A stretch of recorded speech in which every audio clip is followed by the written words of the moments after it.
She says, well, she trained you right. I didn't have to train you. You just say it. I like the lipstick. I said, well, I got to get her trained too. You can see my green shirt underneath. I have a green shirt underneath, so if you're seeing anything, it's the green shirt. Yep.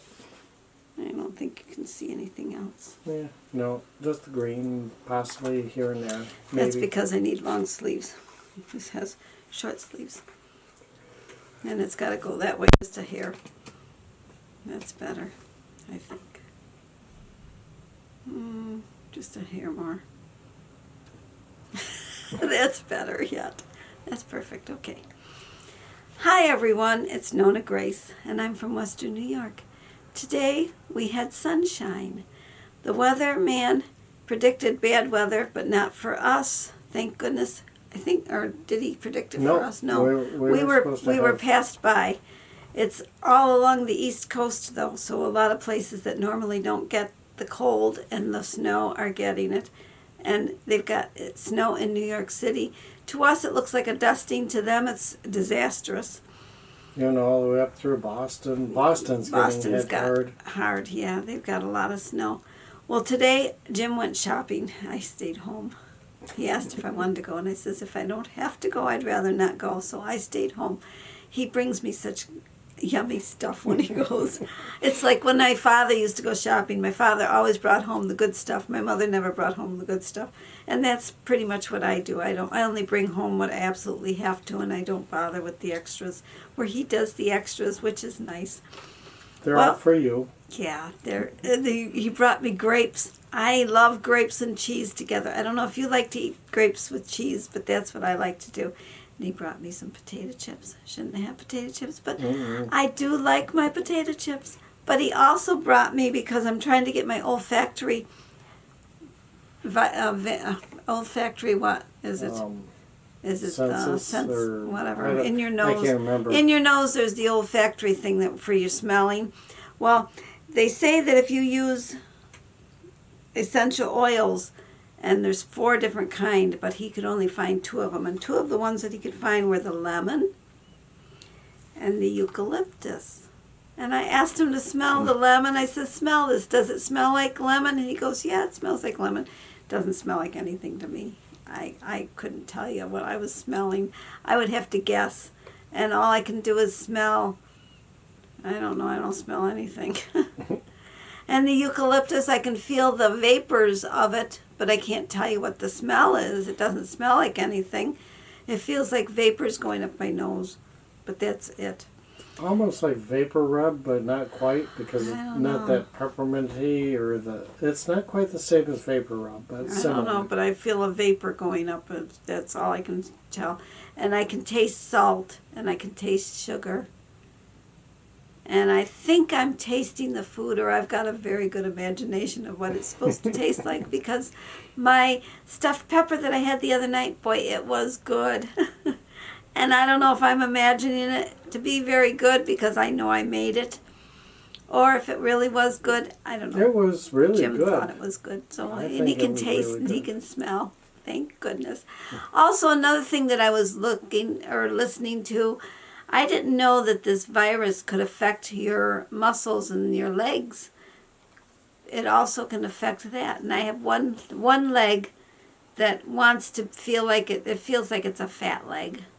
I can, like when you bend your knee, he thought it was in my joint, Jim did, but it's not in my joint. It's not my joint. It's the fattiness around that I feel it. So that's also something else that I've noticed. And the suggestion for that, now I'm not a doctor, but they suggested that you take magnesium because it's supposed to help inflammation. Well, so I've been taking a little magnesium. Also, I've been taking zinc to try to improve my smells. Plus, these essential oils are supposed to help get that olfactory sense. It's supposed to be able to, it's like electric wires that are not connected and they're supposed to connect. And so hopefully they connect. It's like when you have surgery. Do you ever have surgery? And you find that the first surgery is so painful, but if they cut in the same area again, it's not as painful. Well, that's what it was like when I had the C-sections. Because when they cut you the first time, they've got all these electric wires that are going, you know, really crazy, and they cut it, and it's like they're still shooting electricity. Well, then they die. And when they cut you the next time, there's maybe one or two that are gonna go crazy, but the rest of them are kind of dead and they don't bother. Then on the third, it's a breeze. Fourth, you won't even know it. But that's, hopefully there isn't a fourth. But oh no, well, there was a fourth for me. True, depending on the surgery. Yeah, you're only supposed to have 2, they say, but I ended up having 4, and the doctor said, "You're lucky you're in such good health, because they really don't like to do that many C-sections. They would prefer you have just 2." Well, I'm running out of stuff again. Can you tell? I hit a lull. So we'll just say goodbye. Oh, wait, no, before I say goodbye, oh my goodness, I do have a little video to put in. I got a gift today in the mail from Life with Patti. Patti, thank you so very much. Let's just go to that video and you can see what she sent me. Jim brought in the mail today, and I got a package from Life with Patti. Oh my goodness, I have no idea what it is, but we're going to open it. I'm going to get a knife to open it. Taped it up very securely. Where do I begin? It's like, where do I begin? Where do I start? Oh my goodness.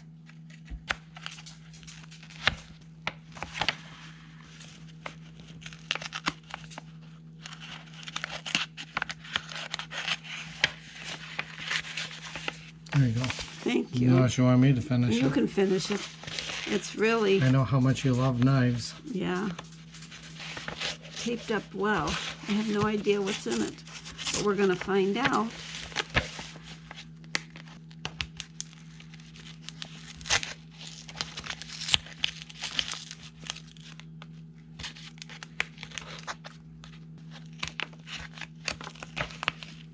Okay, I can get it from there now.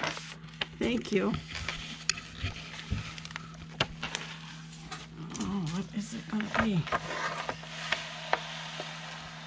It's Nonna. Oh my goodness! It's a coloring book. It says NonnaGrace. I like. Look how pretty. Look how fancy pantsy. I'll go this side. Ooh. She made a card. It's got a Cupid on it. My Valentine, my pretty little... Look at that, all these jewels. Patti, you're doing really good. Wow. Very good. It says, "Hi, NonnaGrace, wishing you a happy Valentine's Day. Also, I'm gifting you this color by number book. I tried it and do not like it. I have a color by number book that I love. You had mentioned you had one before and finished every page." Yes, I did. In fact, I can probably color it again because the pencils have faded in color. "I hope you enjoy this book. Love, Patti." Life with Patti. Thank you, Patti. Oh, I'm going to love this. This is a color by number book that she sent me. Look at that. Wow, this one's nice. Look at that. The numbers are itty bitty, teeny tiny, itsy bitsy, teensy weensy. I'm going to really love this. I should show you my book. I'll go get my book and show you the difference. This is my color by number book. Look at it. It's so old. I got this when I was probably, I don't know how old, but it had a color chart that you followed for the numbers. And look how faded my pictures are. Look at this. You can probably hardly see them. But I colored every single one. I could probably color it again because it is so faded. But the numbers, the spots for the numbers were a little bigger because it was for a younger child, I think. Now I'm an adult. Look at this. I colored every single page. Looks like they're heavy pages, too. They are heavy pages. They're actually perforated where you could pull them out if you had to. But the colors are fading. Look at this, how faded. Every single picture. I will have to recolor it to make it bright. But now I've got your beautiful book. Look at, I was a terrible colorer. This is awful. It was good for your age. Well, I did better as I went along. I learned that you're supposed to color one direction. Don't be switching directions. That makes it really bad. Patty's coloring is so beautiful. Look at that. See, this I did a little better. But it's still bad. That's a nice Dutch picture. And that's number 10. What was number 10 color? Let's see what number 10 was. Number 10 was a blue. That's a blue, would believe it or not. But it's so faded. My godmother gave me this a long time ago. And look how my book is tattered and torn. Tattered and torn. It was well loved. Yes, it was. Oh, 1960. Copyrighted by 1960. Whitman, this was a 1960 book. Look how old it is. Thank you, Patti. I'm going to enjoy this one. I'm going to have a ball. Did you see the back of Patty's card? No, what's on the back of Patty's card? Happy, handmade by Life with Patti. Look at that. I didn't see the back, but now I see the back. That's beautiful. She did an amazing job. You're getting really good at this, Patti. Her little Cupid. Cupid, draw back your bow and let your arrow flow straight to my lover's heart for me. I don't know the words. I don't know the words. But that's all I remember. That's beautiful. Thank you. Now I've run out of stuff to say. I thank you again, Patti. Have a great night, and I'll see you tomorrow. Bye.